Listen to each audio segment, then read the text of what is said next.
Est-ce que vous vous êtes déjà demandé si un open world ne pouvait pas être un peu trop long ? Bon, je sais que comme ça, de but en blanc, la question peut avoir l'air un petit peu absurde. Après tout, depuis leur naissance approximative dans les années 70-80, via des titres comme Jet Rocket ou Idlead, les jeux dits open world ont tout de suite attiré l'attention. Et même si à l'époque, restrictions matérielles et ou problèmes de stockage étaient un sacré frein au genre, l'idée même de futurs jeux considérés comme trop grands semblait juste impensable. Une idée que l'industrie va s'approprier lentement, mais sûrement, donnant naissance, entre autres, à Shenmue, GTA 3 ou bien Assassin's Creed, qui pour les deux derniers exemples vont définir à eux seuls la manière de construire des open world, façon Ubisoft et façon Rockstar. Oui, parce qu'il y a différentes manières de faire. On va pas rentrer dans les détails, mais pour la faire courte, et même si au fond on retrouve un socle commun, Rockstar a sa méthode, axée sur le narratif et l'immersion dans le réalisme, Ubisoft a la sienne, avec du remplissage, le toujours plus et la peur panique que le joueur finisse par s'ennuyer, et puis bon si on veut être un petit peu plus exhaustif, il y a aussi la méthode Bethesda, qui ressemble aussi un petit peu à ce que fait Ubisoft, mais dont l'univers est pensé pour donner aux joueurs cette envie de partir explorer un petit peu tout. Genre, je sais pas si vous vous souvenez des premières présentations de Skyrim, l'un des premiers arguments c'était « Ah bah tiens, vous voyez cette montagne ? Et bah vous pouvez y aller ». C'est un peu ça l'idée. Des jeux comme Breath of the Wild ou Elden Ring s'inscrivent d'ailleurs plus dans cette méthode, dans, on va dire, une méthode Bethesda extrémiste. C'est des archétypes, hein, rassurez-vous, évidemment que les frontières sont poreuses. Un archétype, ça nous sert à avoir un cadre dans lequel on va ranger nos jeux. Mais, vous en doutez, il y a des jeux qui peuvent un petit peu aller dans chacune des cases. On va juste chercher une tendance. Mais alors Rico, tu parles, mais finalement, c'est quoi la recette d'un jeu vidéo en monde ouvert ? Eh bien en fait mon petit mage c'est très simple, c'est un peu le strict opposé de 95% des jeux produits entre 1980 et 2001. Un open world par définition, et je pense que je ne vous apprends rien, c'est un univers ouvert, avec de vastes étendues réfléchies et optimisées pour être en grande partie déconnecté de toute notion de pause ou de limite, comme des murs invisibles ou des écrans de chargement, des espaces qu'on pourrait qualifier de non linéaires et qui d'une manière assez merveilleuse permettent aux joueurs de profiter à leur rythme de jeux toujours plus grands, plus immersifs, plus remplis, puisque qui dit monde gigantesque dit forcément multitude d'activités. Et même si certains petits malins essayent de tirer leur épingle du jeu, et y arrivent très bien cela dit en passant, nombreux sont les studios qui par manque de temps ou d'idées cèdent au terrible étalage de confiture de contenu. Une technique qui pour la faire simple consiste à remplir un jeu à grands coups de collectibles, d'activités peu ou pas spécialement pertinentes, ou bien entendu beaucoup de quêtes FedEx. Vous savez, les fameux traversent la map 2 fois pour ramener la chèvre perdue à Bébert le fermier, puis retrouve évidemment les 62 pages de codex, parce que voilà, c'est important le codex bien rempli. Oui, ce genre de bouche-trou là, quoi. Et cette façon de faire peut avoir tendance à devenir un petit peu répétitive à la longue, pour nous, en tout cas, et pour rester poli, répétitif, hein. Ça reste en tout cas des expériences en monde ouvert un petit peu standard, toutes vont finir par se ressembler plus ou moins, et impliquent aussi une charge de travail absolument démoniaque pour celles et ceux qui doivent le mettre au monde. Du coup, plusieurs questions vont se poser. Est-ce que nous avons vraiment besoin de tout ça ? Avons-nous vraiment besoin de toute cette place ? Si au final, elle ne sert qu'à être remplie de manière bête et méchante par des éléments de gameplay qui apportent peu ou rien au récit ou à un univers. Est-ce que c'est vraiment un gage absolu de qualité ou pouvons-nous trouver bien mieux dans des mondes ouverts plus modestes ? Bonjour vous, c'est Ico, et aujourd'hui on va voir ensemble pourquoi et comment 4 open world petits mais courageux n'ont rien à envier aux plus grands et surtout vont contester l'idée que plus c'est grand, plus c'est bon. La petite randonnée pas si ennuyeuse que ça, A Short Hike.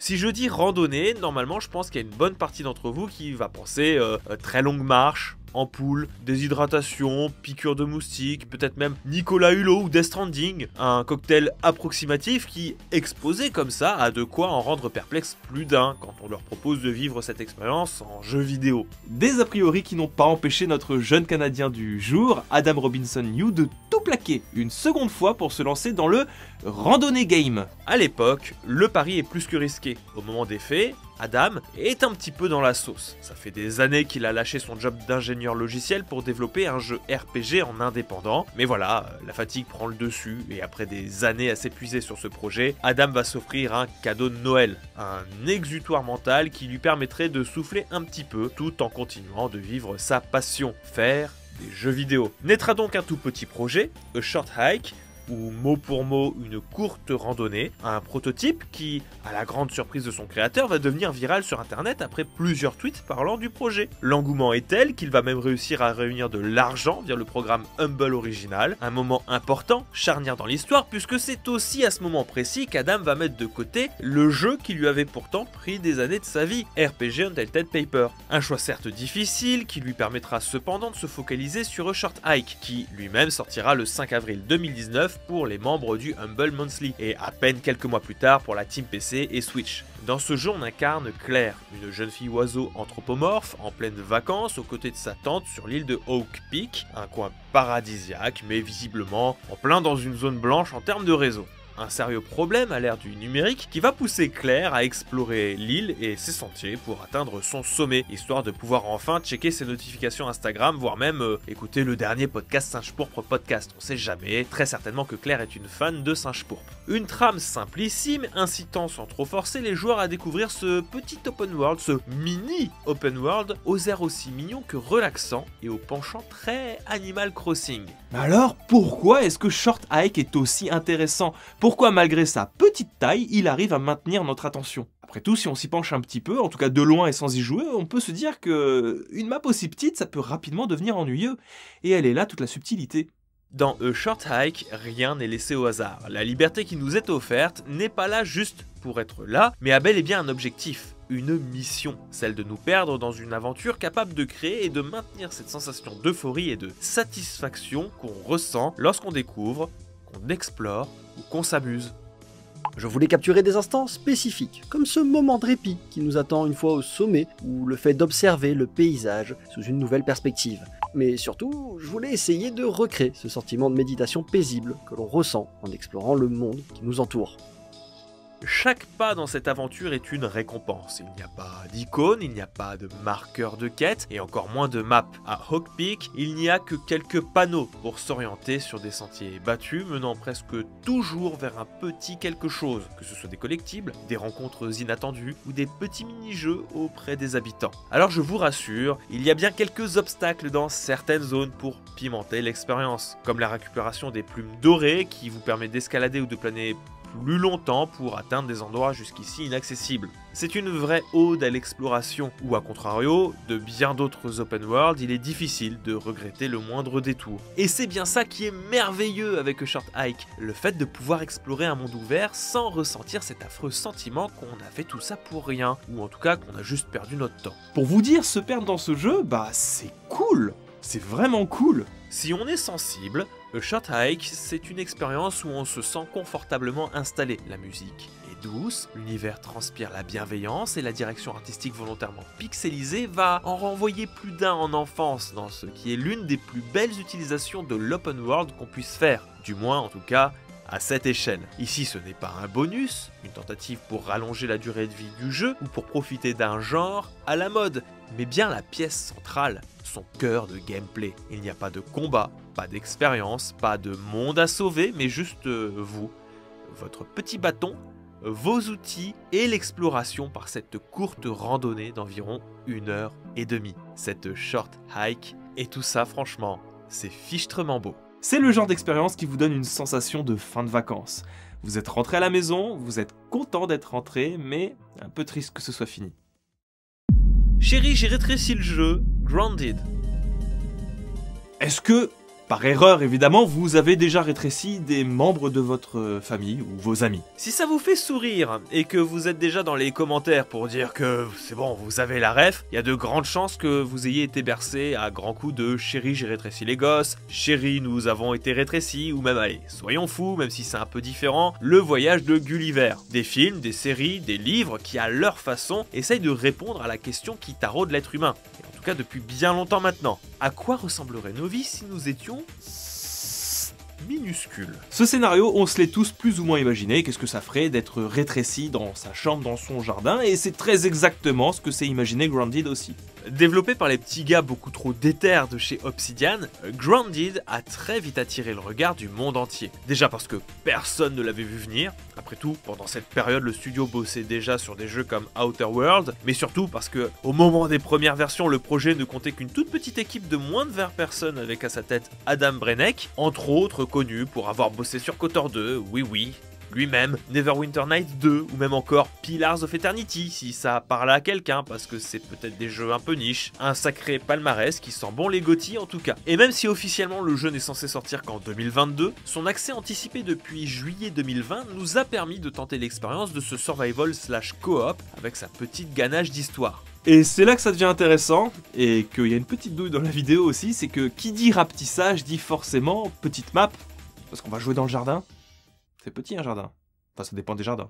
L'open world dans Grounded, il est bien présent. Son but, il est de servir de grand terrain de jeu, de bac à sable dans lequel il faut survivre, évidemment, explorer aussi, et construire tout en essayant d'en apprendre un petit peu plus sur votre condition. Et tout cela dans un monde où vous et vos amis ne dépassent guère la taille d'une capsule de bouteille. On est sur une zone bien précise, pas si grande que ça, mais qui pourtant va réussir à offrir une sensation de gigantesque avec pas grand chose. Alors loin de moi l'idée de vous dire que la map est minuscule, ah non, elle est respectable, d'autant plus qu'Obsidian l'a annoncé, celle-ci va s'agrandir au fil du temps pour s'adapter à l'histoire. Mais si là tout de suite, on la prend de long en large sans vraiment se soucier de quoi que ce soit, force est de constater qu'on peut rapidement en faire le tour.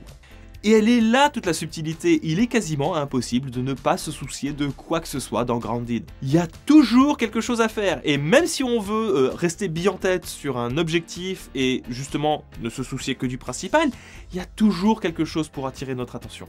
Dans ce processus, l'aspect survival et construction jouent à merveille leur rôle et vont être le centre d'occupation pendant un certain temps, que ce soit pour juste subvenir à vos besoins, optimiser votre équipement avant de s'enfoncer dans une fourmilière, ou même tenter de construire les avant-postes les plus stylés de la planète. Ce qui peut être relativement long, quand tu sais que peu importe ce que tu fais, t'as une chance sur deux de te retrouver entre deux insectes qui se battent façon kaiju.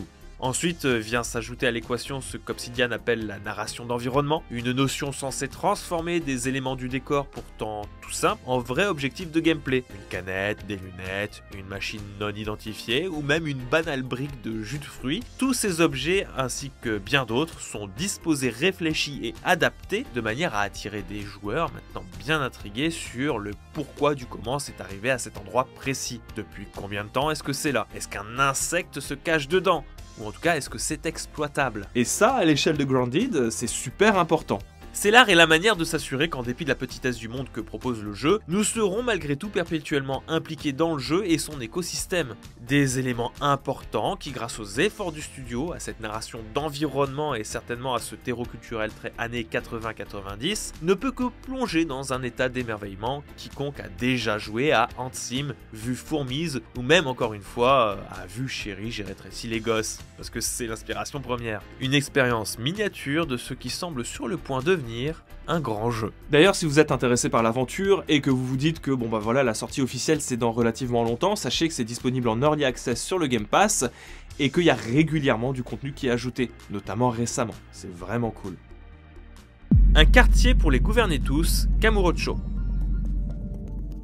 Je sais déjà que certains d'entre vous s'attendaient certainement à entendre ce doux nom. On ne pouvait pas faire une vidéo parlant d'open world petit mais vaillant et passer à côté de la franchise, qui est en fait une franchise d'open world petit mais vaillant. Sûrement la seule série de jeux vidéo au monde à avoir proposé et conservé de bout en bout la même map de 2006 à 2020. Bon, j'espère que vous êtes bien installés parce qu'on va encore parler des Yakuza. Et je sais qu'il y a beaucoup de monde qui aime quand on parle des Yakuza, c'est très important pour beaucoup de personnes.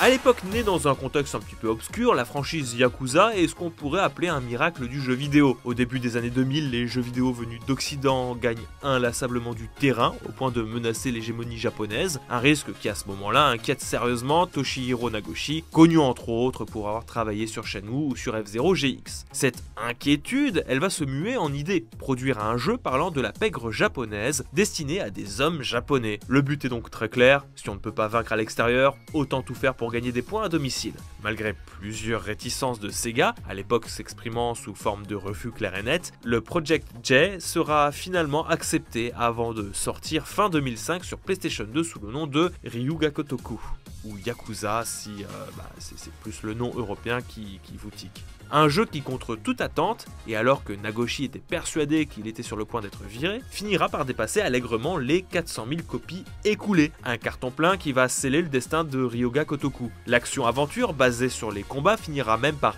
ironiquement s'exporter à l'international, le jeu étant particulièrement remarqué pour sa fraîcheur et ses mini-jeux complètement loufoques. Une réussite qui va pousser Sega à vouloir exploiter le filon. Et de 2006 à 2020, 8 jeux du même nom vont sortir.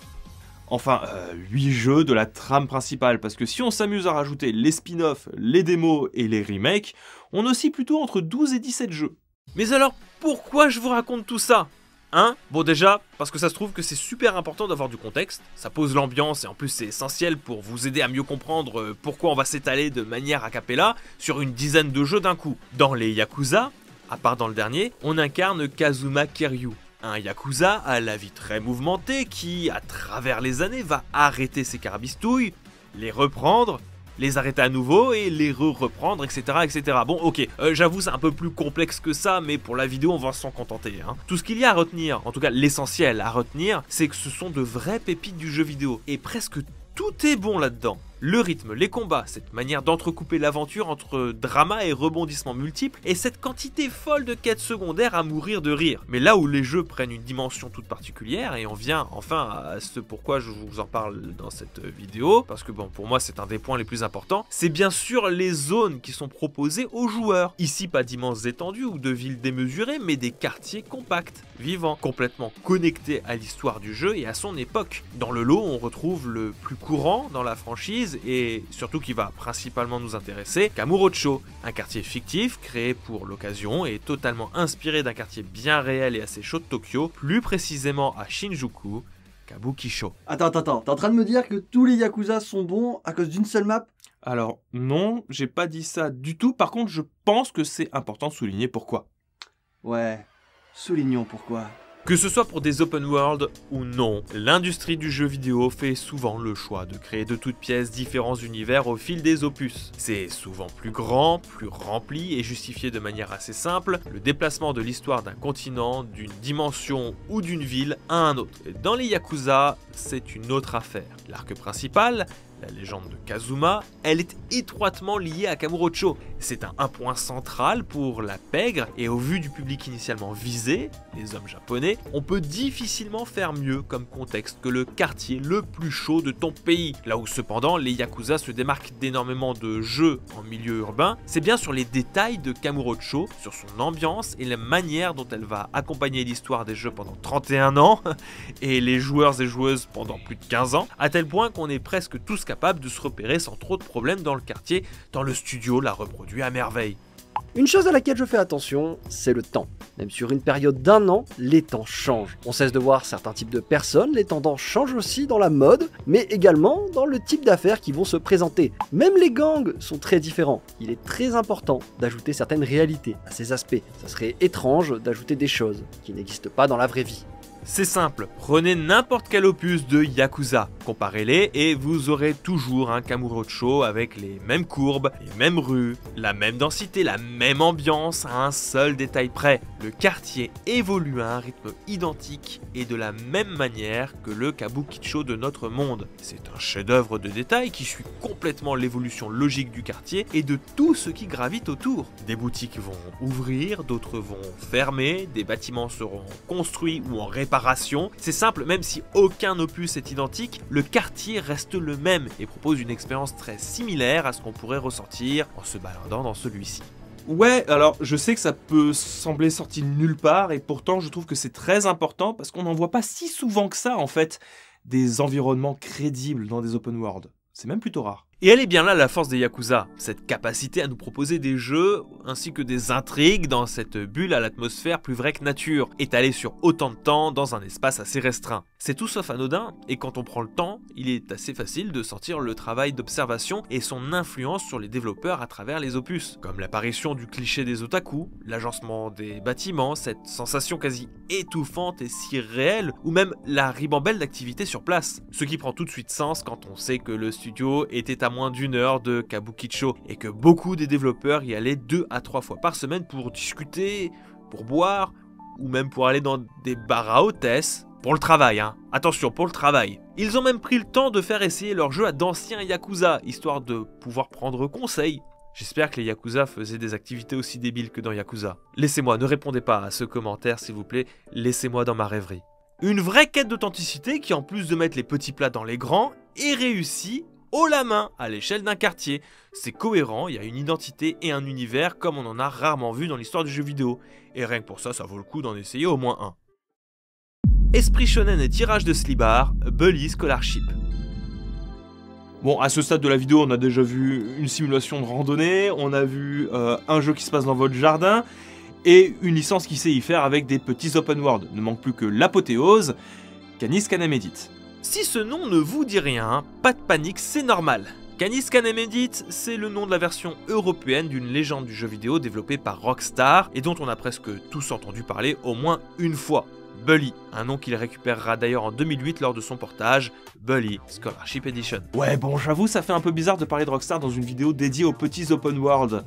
Et pourtant, c'est tout à fait logique. Sorti fin 2006 sur PlayStation 2, Bully s'est très vite imposé comme une énième blessure pour les possesseurs de Xbox, maintenant bien obligés de regarder leur ennemi juré PlayStation 2 s'amuser sur le dernier né de Rockstar. On y incarne Jimmy Hopkins, 15 ans, petite brute de son état qui, après avoir été renvoyé d'à peu près tous les lycées possibles et imaginables, finira par être largué dans une pension. Un scénario assez standard, père absent, famille recomposée dysfonctionnelle, enfants agités, internat et parents et beaux-parents qui partent une année entière en lune de miel. Bon, ça j'admets, c'est un peu moins habituel, mais ça marche. Là où ça devient tout de suite plus compliqué, c'est quand on se rend compte que notre pension, Bullworth Academy, n'est pas vraiment l'endroit de renom annoncé, mais plus un genre de fight club officiel pour les moins de 18 ans. À Bullworth Academy, c'est la street.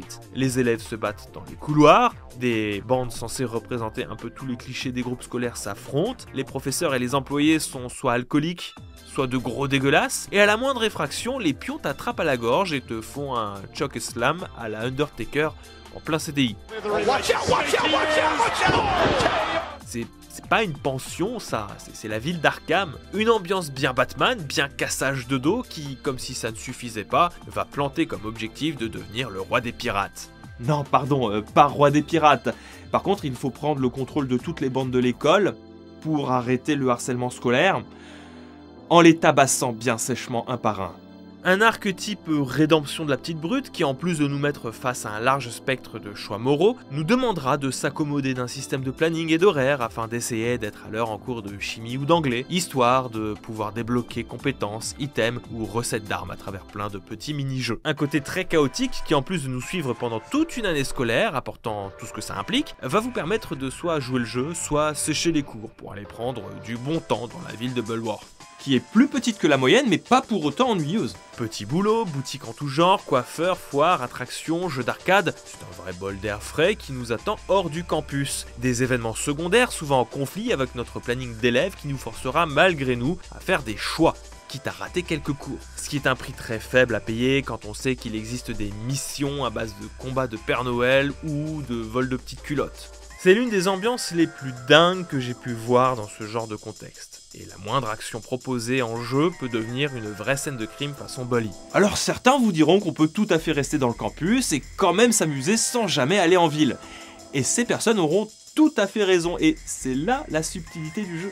Dans Bully, on peut vivre notre année comme ça nous chante, c'est très personnel et il n'y a pas vraiment d'appel à l'exploration directe. Par exemple, certains joueurs préféreront suivre tous les cours, participer à un maximum d'activités intrascolaires comme se battre avec le SDF du campus pour apprendre de nouvelles techniques de combat, et d'autres, un petit peu plus rebelles, se tourneront vers l'école buissonnière et les agressions en tout genre. Et entre les deux, il y a tout le reste. Tous ces petits comportements de brutes qu'on peut avoir ou non et qui finiront toujours par nous rattraper d'une manière ou d'une autre. Si tu décides d'être exemplaire, tu vas forcément avoir plein de capacités avantageuses qui elles-mêmes de manière assez passive vont te pousser à être chaotique. Si au contraire t'es du genre à pas trop aimer les cours, ben tu seras sûrement dans pas mal de mauvais coups et poursuivi en permanence.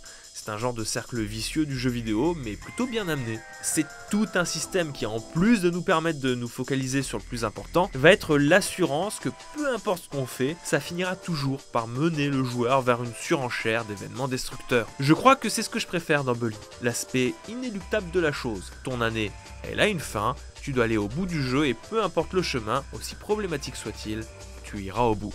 Ouais bah du coup, moi je comprends pourquoi est-ce qu'il y a beaucoup de personnes qui considèrent Bully comme étant une des meilleures productions de Rockstar. C'est un GTA en plus condensé, avec une direction plus atypique, centrée sur ce qu'on s'imagine être les jeunes. Bon, bah j'espère que votre backlog n'était pas trop important, parce qu'il se peut que j'ai rajouté 1 ou 2 jeux dedans. J'espère que vous avez du temps devant vous. De mon côté, je dois vous l'avouer, cette vidéo m'a fait réaliser plusieurs choses. Pour commencer, j'adore les open world et plus important encore, contrairement à ce que je pensais, je suis tout sauf lassé du genre. Enfin, ça dépend lesquels. En explorant tous ces mondes et en y rejouant un peu, je me suis rendu compte que ce qui m'embête le plus in fine, c'est d'être déconnecté des univers auxquels je joue. Qu'on me rappelle encore et encore que je suis dans un jeu vidéo en me proposant de faire des trucs de manière hasardeuse, répétitif ou sans trop de rapport avec mes objectifs. Ça, j'aime pas trop. Pour vous donner une image, c'est exactement ce qu'il se passe et fait pour moi la différence entre les derniers Assassin's Creed et un Witcher 3. Ils sont relativement similaires, mais pas tout à fait. Il y a là la manière de faire et une cohérence de ce qu'on nous demande de faire. Au début de la vidéo, je parlais du remplissage, qui est un problème difficilement ignorable. Pourtant, si on y regarde de plus près, on peut clairement entrevoir que cette sensation de bouche-trou n'est que la partie visible d'un iceberg qui cache pas mal de trucs, comme des raccourcis scénaristiques, la mauvaise utilisation de concepts pourtant reconnus comme efficaces, ou juste une histoire de crédibilité dans ce qui nous est proposé. Il est bien là le problème. À cause de ces méthodes, en grande partie instaurées par Ubisoft, beaucoup de jeux vidéo voient leurs objectifs, leurs messages et leur histoire parasités par leur propre monde. Mais comme on arrive sur la fin de la vidéo et que j'ai pas forcément envie de m'étaler sur un sujet qui en réalité pourrait faire tout à fait l'objet d'une vidéo dédiée, je me dis qu'on va s'arrêter là et juste se poser une petite réflexion. Est-ce qu'après avoir finalement vu et revu que la taille importait peu, est-ce que certains d'entre vous finissent par se dire qu'il serait peut-être temps de revoir la manière de construire certains des mondes ouverts? Faut-il détruire ce culte de l'open world géant? Et à l'exception des jeux y arrivant déjà très bien, et s'en servant comme pivot de leur gameplay, pensez-vous qu'il serait plus bénéfique d'essayer d'en faire de plus petits, de plus compartimentés, de plus cohérents? N'hésitez pas à nous le dire en commentaire, on est très curieux de connaître vos avis. Je crois bien qu'on dit une wish Lorraine. C'était Ico, ciao.